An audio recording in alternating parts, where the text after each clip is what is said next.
you looking for an internet talk radio station for your podcast? Look no further.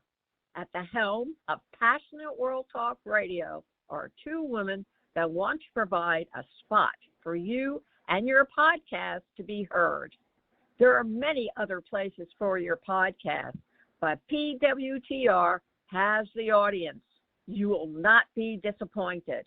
Our station has been on the internet for the past 16 years. Call us for more information. 484-364-1032 or text Jeannie White, station manager at PHECONNECTSHOW@gmail.com for podcast show details.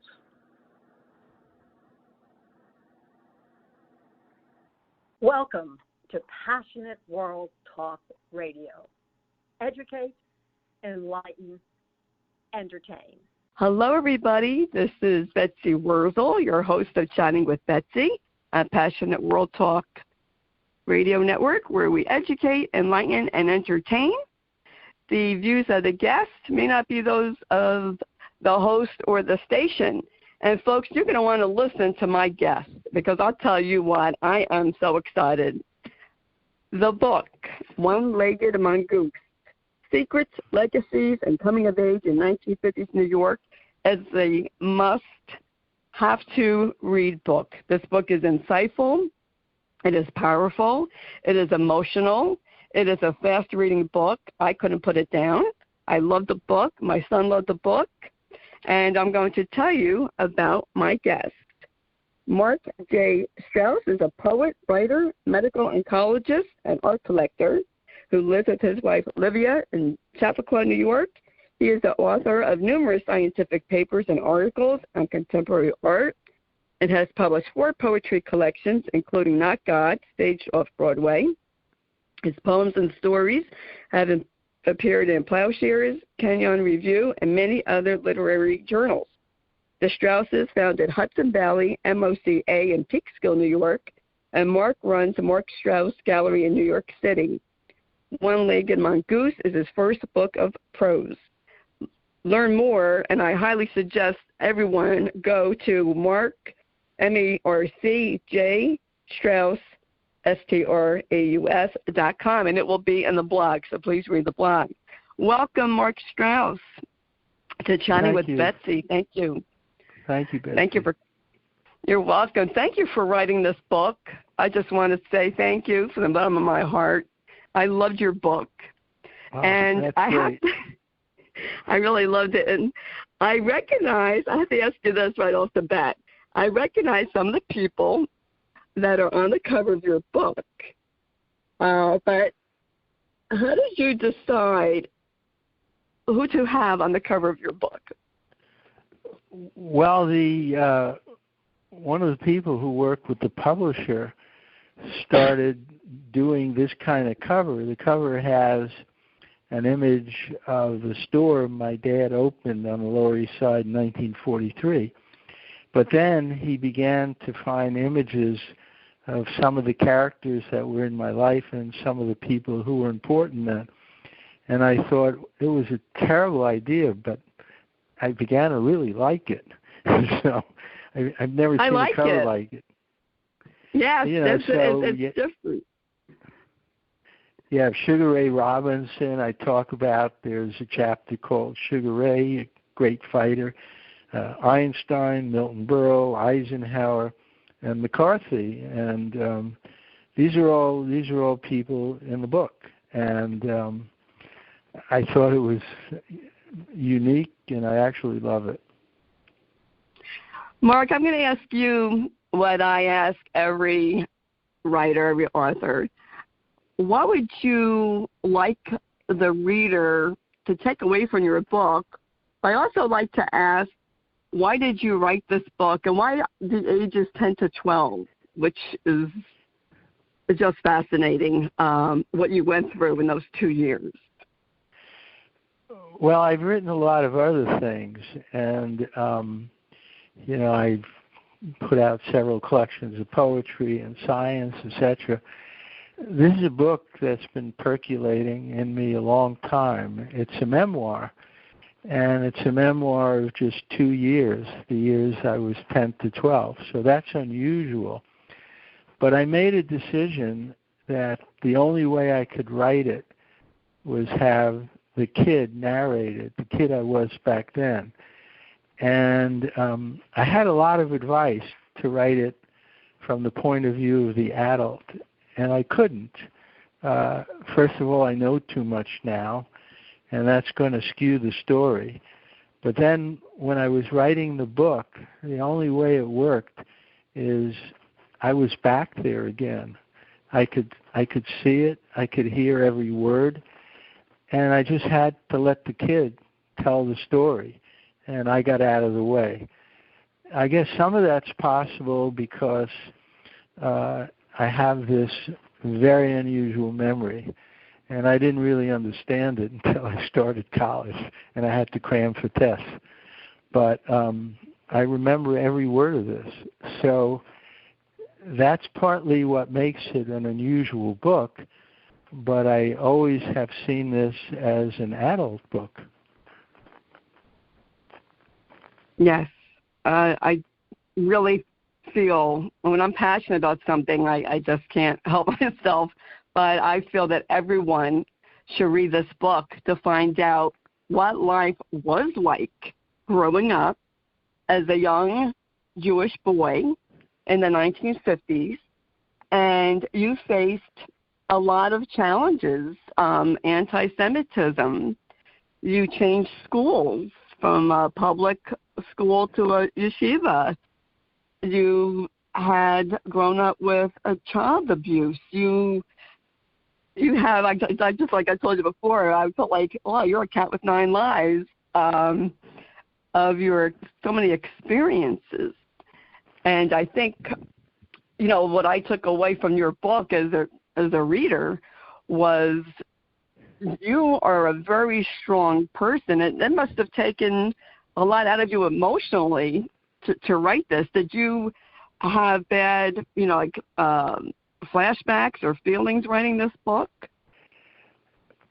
Well, I mean, the answer is yes, of course. But when I wrote the book, I was almost physically back there. I literally was back there seeing and hearing these people and describing the events, and that was not as emotional. When I would read what I wrote, it was very difficult to read it. It's strange to say it that way, but it was terribly difficult now to sit back and realize what I've written and what it meant. And I chose these 2 years because they were critical. They were very, very, very difficult 2 years. But I was hoping what would make it a compelling story is that kind of detail and that kind of sharpness, and realizing whether it's the 1950s or 10 years ago, there are important things that overlap in the lives of kids. And I turned out to be a very, very resilient kid. And I was very independent, and it helped me get through.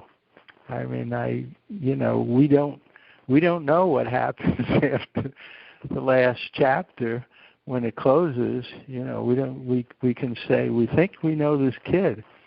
Now what is he going to do? Well, in my opinion, Marc, I think you should write another book. You definitely have to write a sequel of some kind to tell people, how you became, an oncologist. Your environment, because you write in the book that you were abused by your mom, that you over whatever you went through and however you felt, you became a person to help other people. You rose above your circumstances, and that's just very admirable. I really admire you. Thank you. I was a kid who went through a lot, but I guess it's timely because now we're seeing some of the stories, the horrific things that have been done to kids, and it went unchecked. And people didn't pay attention. It could be kids as old as, football players who were abused for years and nobody stopped it, or women gymnasts. But, look at how these things have gone on, and no one intervened so long. And I think in the case of families where terrible things happen way too often, it's hidden. It's absolutely hidden. I've been asked my mother, who is dynamic, who is brilliant, she beat me relentlessly since before the age of 2. And, how does a kid cope with that? One of the ways that I coped with it is I would totally zone out. I would not feel it. I would not move. And it's an extraordinary thing. I felt no pain. But that has other consequences. We see in the book I became a really veteran street fighter. And the relationship is pretty clear. So, and also in the book, you mentioned becoming an oncologist. I started working in my dad's textile store when I was just 5 years old, and I loved it. And I actually worked there on and off till I finished medical school. I always think, it gave him so much pleasure to know I cared about working there. But, these secrets that families have, I've been asked many times over the years, did my father know? I don't think he actually knew, and I was afraid for him to know. And I say in the book, I was afraid for my older sister and my younger brother. If he knew, I was afraid the family would break apart. So I would just have to endure it and figure out, why didn't I stop it till now? Why didn't I stop it? I have to stop it. I just thought that you had such love for your brother that one time, in the story, you took a beating for him. And you were very protective. And I think you have such a big heart, to do that. Do you know why, Marc, your mother zoned in on you? Sometimes they say, a mom or a dad can zone in on one particular child. Do you have any idea why? I know what she said. And, you talked about writing another book, and I'll just say for a second, before this book, I wrote a very good draft of the year I was 5. And for various reasons, I went on to this one. Of course, the language of the kid, I was a great reader, is more sophisticated. But when I was 5, I was alone in the house, and I really endured one of the worst beatings I ever got. And, I got so exhausted, I had to trudge upstairs. And as I was walking up the steps, I told my mother, I'm going to tell Dad. I'm going to tell him. Can you imagine? She pleaded with me not to. And pleaded with me not to. And finally, I said, I don't know why you do this. And her excuse was, you could do anything in the world. I expect more of you. That's what somebody who's ill the way she would say. But she was out of control. And I would never let her beat my younger brother Stephen. I just wouldn't. So it didn't happen. And he was a kid 3 years younger than me, and I knew from day one I had to protect him. He'd never survive it. And he was a skinny kid, and he was the kind of kid that every single neighborhood bully found him. And he was beaten up so many times, and so I roamed the neighborhood and went after anybody who touched him so they would never do it again. But I couldn't let him know I was doing it. So, and I knew that he was an extraordinary boy who needed his own place in time. And he grew up to be a truly important scientist in this country. Yes, I read that. I was just, my heart really felt for you. And I just correlate your story, I was telling you earlier, with my dad, who was abused, beaten by his uncle. And my dad was the only child.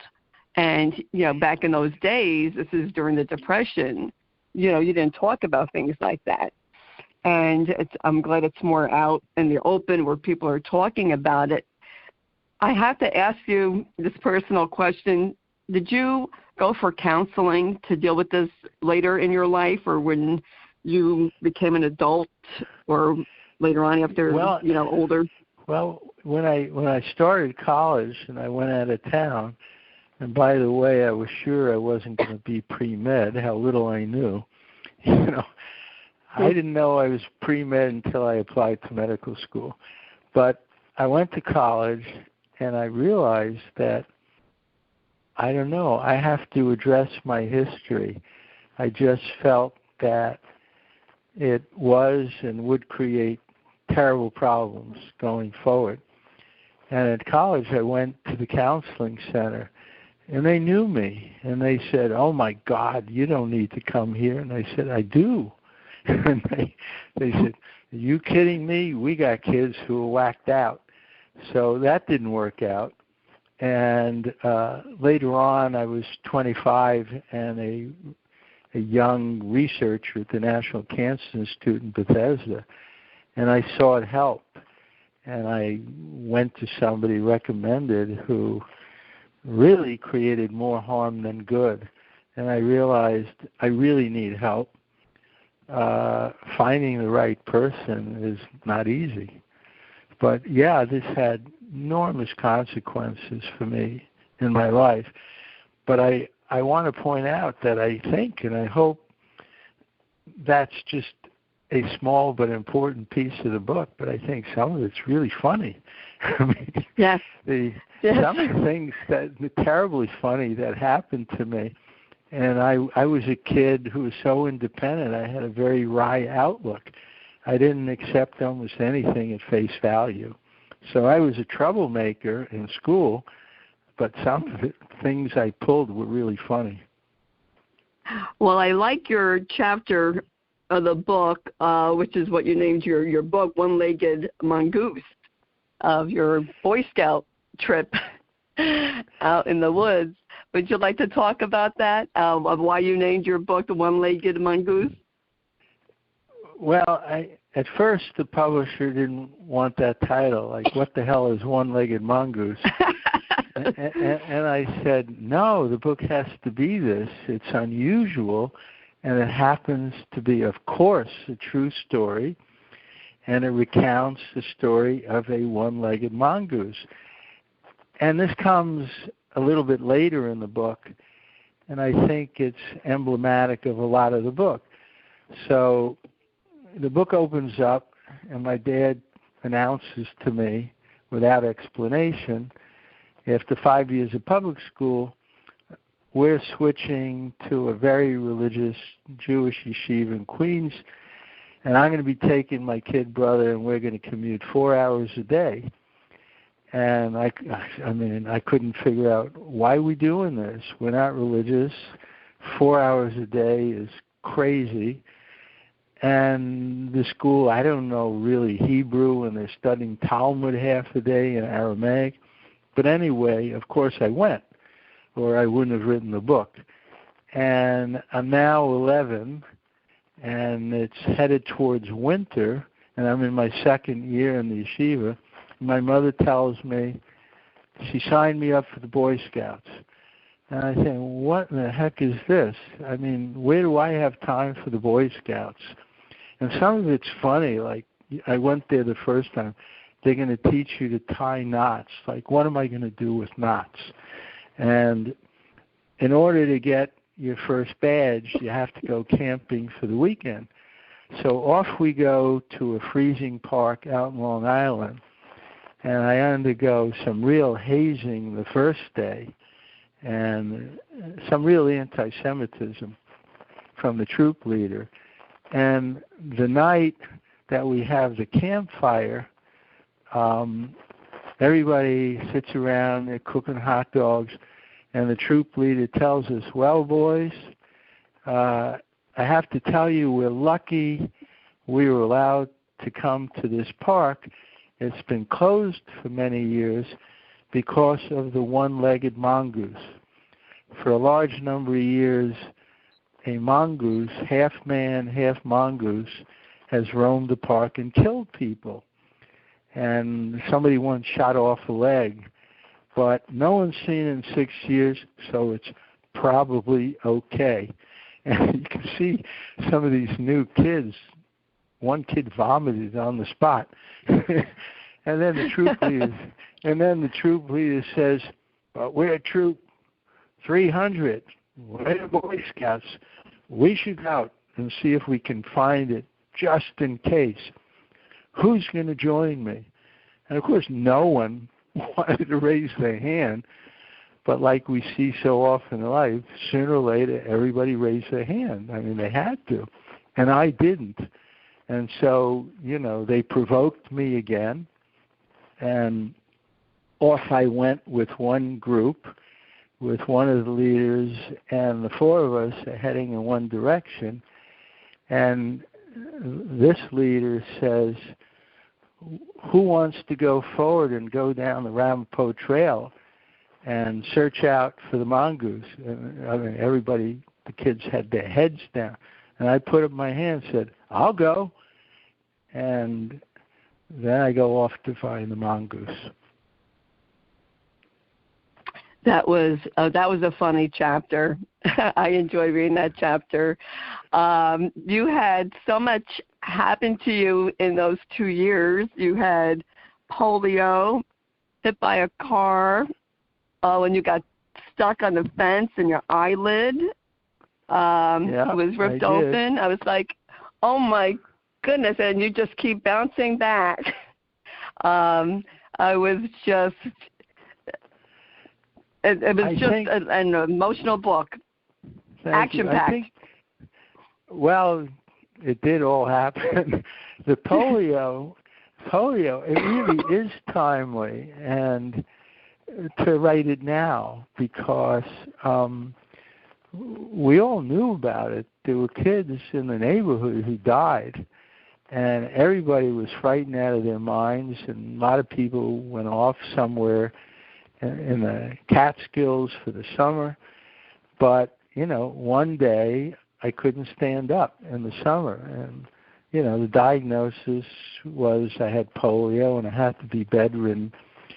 And then we finally went to see the neurologist. I think today, although I don't think I've thought about this before, that the way in which the neurologist spoke to me really impacted me as a physician.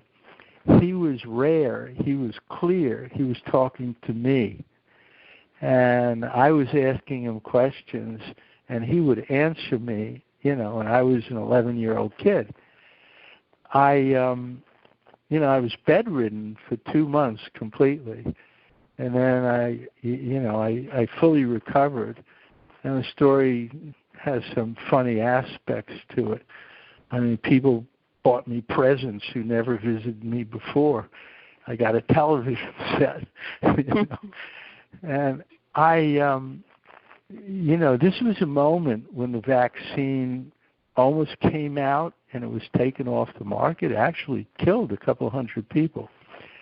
So the question is, back then, well, how are you going to treat somebody? And people didn't have many good answers. The vaccine came back and was completely effective about a year and a half later. And then it certainly makes me think about the vaccines for COVID and how safe they are in comparison to anything like that we've ever had.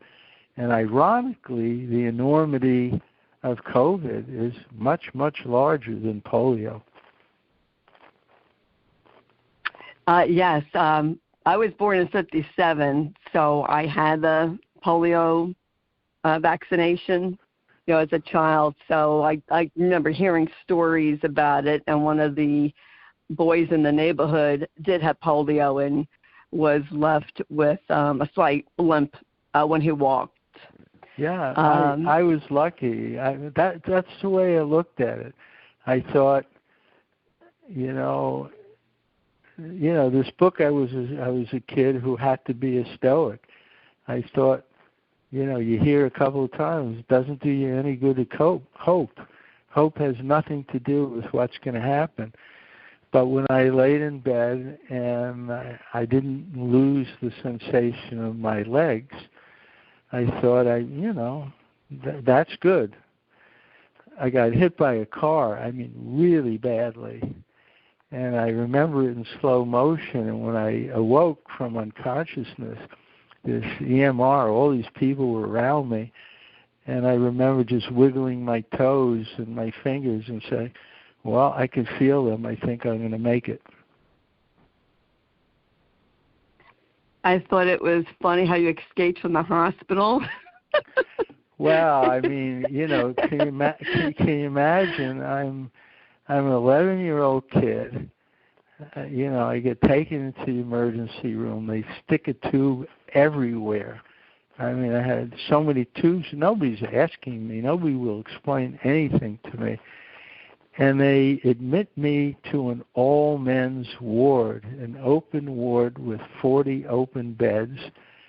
And everybody can see everybody. And I'm the only one there under 30, and I'm 11 years old.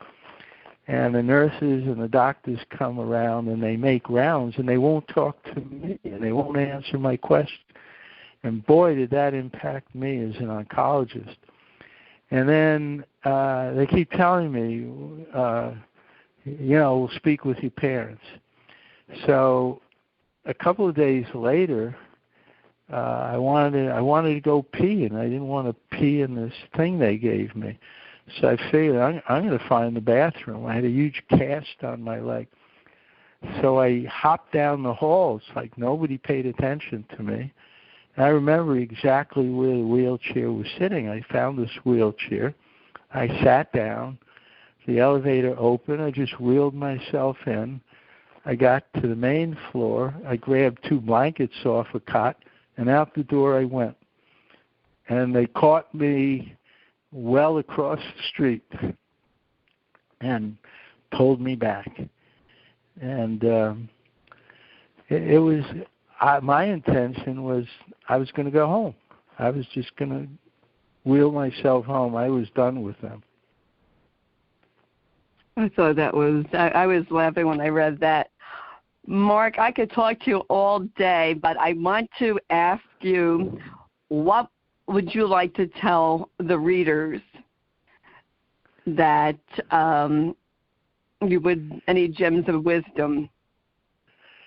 Well, I hope they love the book. I hope they think it's really, really well written.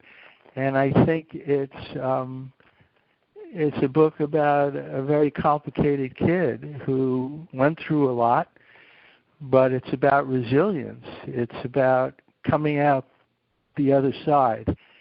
But along the way, in understanding, I think, some of the things that this particular kid went through, I think there's a universal message. I hope so, because many, many kids have gone through things, and kind of understanding this from the voice of a kid who went through it, I think gives us a really deep insight. Yes, I agree. I think it's just amazing how you turned out, to help mankind. You were oncologist, and how many thousands of people that you have helped. And you took your adversity, and I always say, out of a tragedy, something beautiful comes out. And you helping people by being an oncologist is one of the beautiful things that came about. Your poetry, this book, and your art gallery, and I'm sure there's more to come. And I want to thank you, Marc Straus, for coming on Chatting with Betsy. It was such a pleasure talking to you. Thank you, and I hope they remember it's called One-Legged Mongoose. One-Legged Mongoose. And where can I buy it, Marc? Oh, my God, it's easy. Any store, but Amazon, you just have to type in One-Legged Mongoose, and it comes right up. They make it easy. Yes, they do. And I want to encourage my audience to please buy the book. You will enjoy reading it. It's just a fantastic book. Take my word for it. I really enjoyed reading it, and so did my son Josh, and also enjoyed reading the book. And I want to thank you, Marc, for coming on again. I want to thank Lisa Warren, Marc Straus's publicist, for arranging this interview. And I want to thank Lillian Caldwell, CEO of Passionate World Talk Radio Network, that makes all this possible. And I want to thank Jeannie White, who produces the show and writes the blog. Please, folks, read the blog. We'll have information about Marc J. Straus and how you can get on his website. Folks, thank you for listening. Much. You're welcome. My pleasure. Thank you for listening. Share this podcast to help someone else, because, I feel that everyone feels they're all alone in how they feel, and you're not alone. And I want people to know that. My microphone is my horn to the world, and I want people to know you're not alone in how you feel. And please, if you've ever been abused and you're suffering, please seek out counseling. There's nothing wrong with seeking counseling. There's no shame in it. Please seek out mental health counseling. It can be, and it is, a lifesaver. And I really want to thank Marc Straus for writing this book, telling his story. It's just an awesome book, and I can't keep saying this enough because that's how passionate I am about the book. Folks, in a world that you could be anything, please be kind. And subscribe to Chatting with Betsy. You never know who I'm going to have on as a guest. And I appreciate everyone listening and sharing and downloading. Folks, in a world really where you can be anything, we need kindness. And that's what I have to say. So until we chat again, this is Betsy Wuzel, your host of Chatting with Betsy on Passionate World Talk Radio Network. Bye now. Are you looking for an internet talk radio station for your podcast? Look no further. At the helm of Passionate World Talk Radio are two women that want to provide a spot for you and your podcast to be heard. There are many other places for your podcast, but PWTR has the audience. You will not be disappointed. Our station has been on the internet for the past 16 years. Call us for more information. 484-364-1032 or text Jeannie White, station manager, at PHECONNECTSHOW@gmail.com for podcast show details. Thank you for listening to Passionate World Talk Radio. You can listen to this program all over again by going over to https://passionateworldtalkradio.com. You can also hear it on Spotify, Spreaker, Amazon Alexa, AMFM247.com every Tuesday evening between 8 and 9 p.m. YouTube, Facebook, Facebook Live, LinkedIn, and all the other podcast directories one can find on the Internet.